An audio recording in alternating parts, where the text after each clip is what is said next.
Um, Ladies and gentlemen, welcome to our call.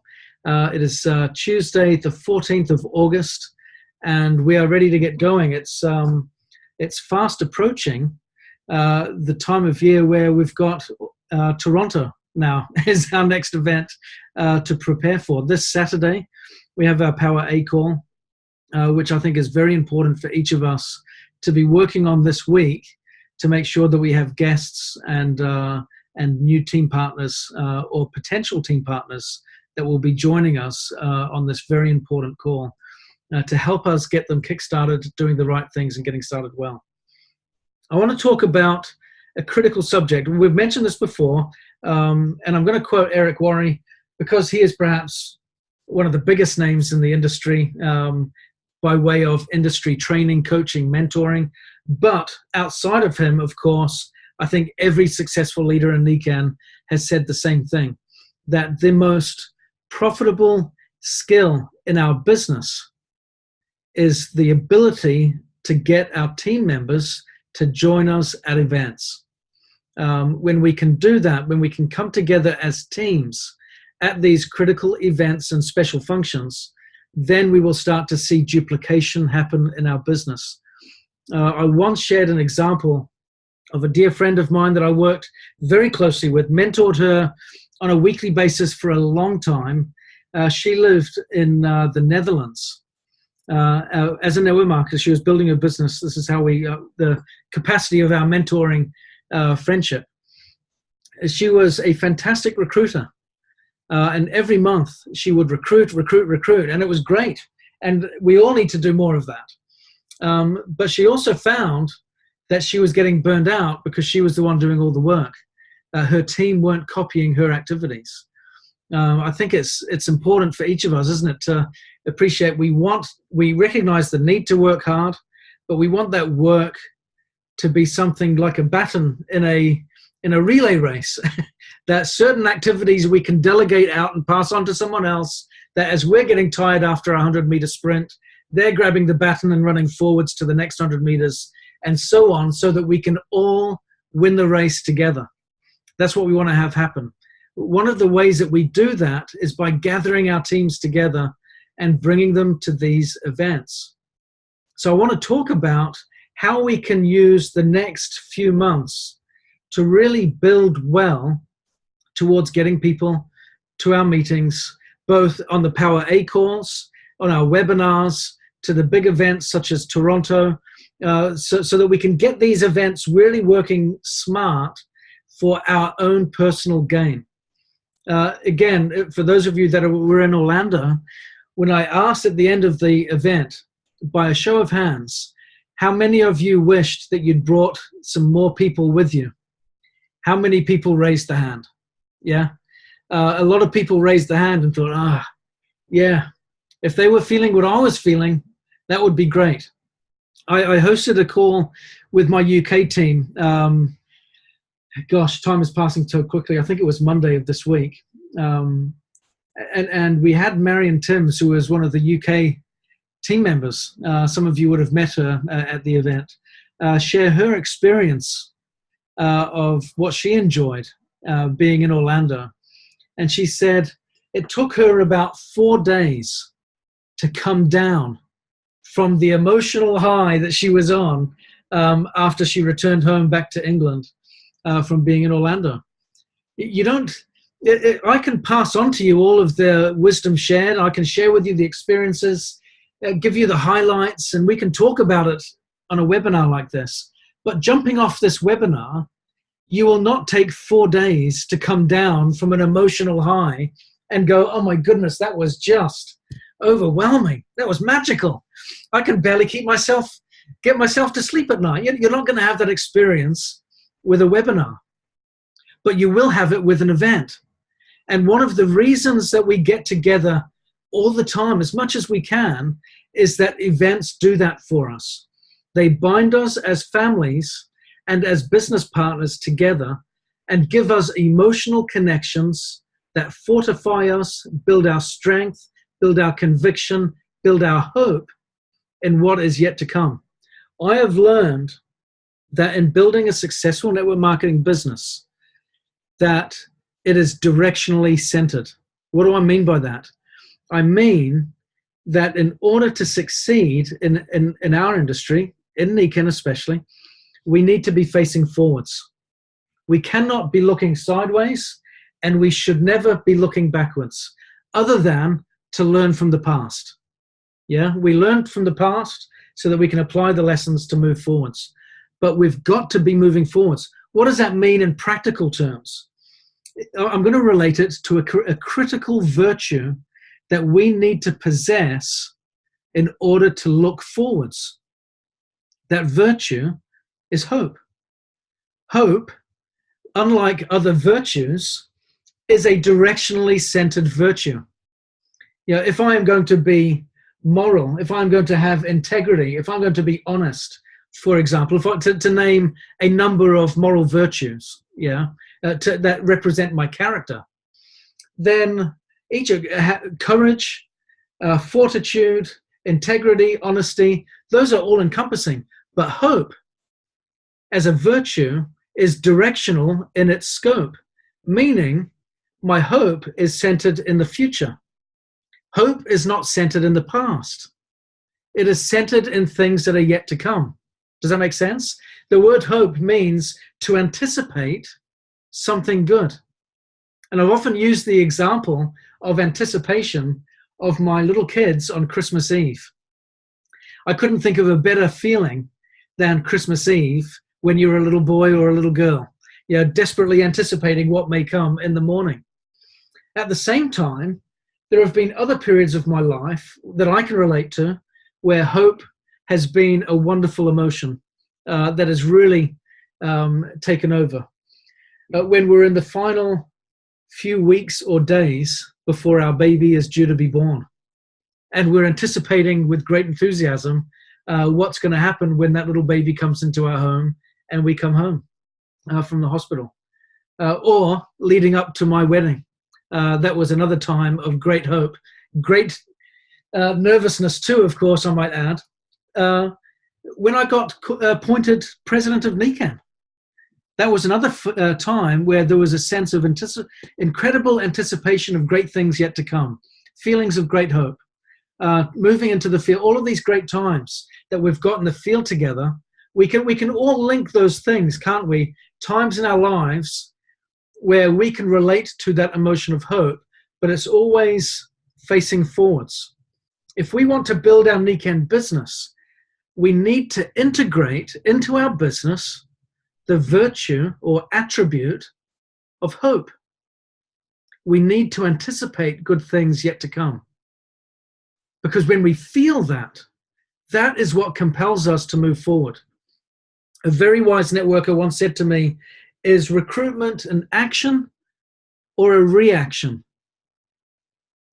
That's an interesting question, isn't it? When we recruit someone, when we sponsor someone new into our business, is that an action or is it a reaction? My answer to that question, as is his, is it's a reaction. It is a reaction to the hope that we feel in the future of our business. Because we are excited about what is to come, because we have belief and enthusiasm at the opportunities that lie before us, we rush towards them with conviction and desire to bring as many people there as we can, because we know and believe and anticipate that good things are coming. You see, if we don't have that feeling, then it's very difficult for us to go out and demonstrate that particular activity. So the question then becomes, what happens if I don't have the feeling? Should I wait for it to come? Do I depend on someone else to give it to me? Well, of course we don't. Because if I wait for that feeling to come, it's never going to happen. It's like waiting for perfect weather to take your shot on the golf course, so to speak. Yeah, we don't wait for perfect weather. We have to do it in spite of, and we make the perfect shot regardless. And often, what I have found is it's in the process of action that the feeling comes. So I think that's important too. One of the places, though, where that feeling can come is definitely when we are working together at events. Many years ago, I think I've mentioned this a few times, I used to be a jazz musician back when I was in my late teens, early 20s. And one of the things that I loved about playing jazz, I started out in a Dixieland band, which is the New Orleans style traditional jazz, a great place to learn the role of your instrument, because every instrument plays a different part in that style of music. But where I really gained the majority of my experience was in big bands, swing band music. For those of you that are more old school, people like Glenn Miller, and those of you that are more contemporary, maybe people like Harry Connick Jr. or Michael Bublé, that style music was the music that I played a lot of. But one of the things that I loved about playing jazz was the opportunity that it gave us to improvise. And because solos were majoritively improvised, they would be made up on the spot.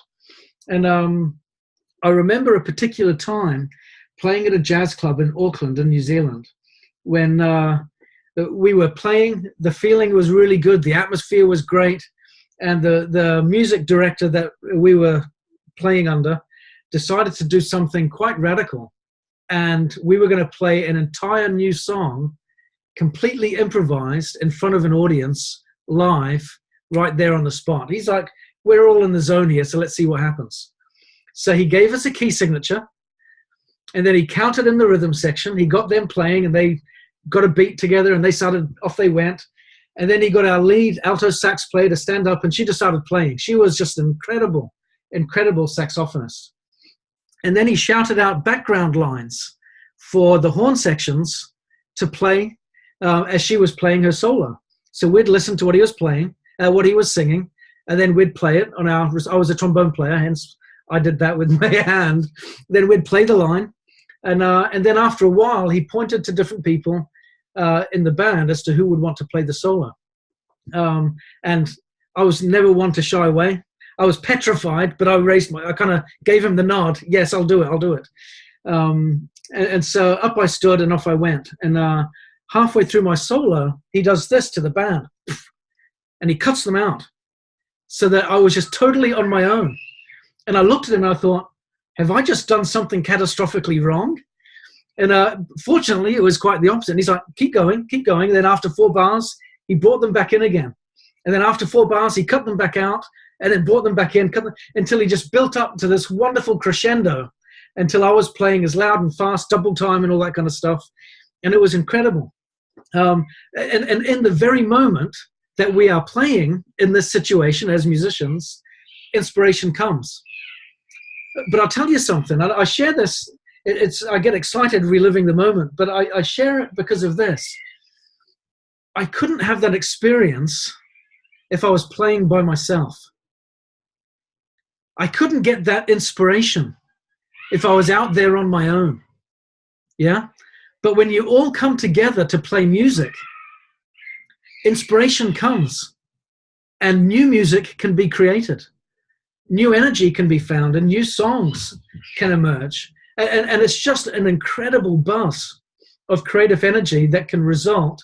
And the team, just like the band, gets so knit together as a result of that experience of just being so unified that you just get better and better as a result. Can you imagine what we felt like as a band as we all kind of sat down, finished playing that song, and then the music director, the MD, he turns to the audience who didn't realize that that was a fully improvised piece. And he turns around to the audience and says, ladies and gentlemen, that whole song that you just listened to, they completely made up on the spot just then. And the response of the audience, of course, was just fantastic. What a buzz that was to create music live like that in such an environment. Great experience. Again, when we come to the major events, and I want to invite you, the next event coming is Toronto.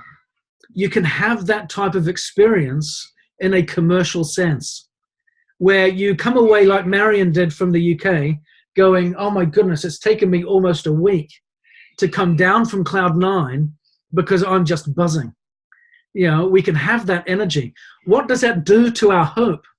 When we get together as a team, when we get inspired as a group, when we feel that energy, that love, that moral support from each other, what does that do for us and for the hope that we need in order to move forward?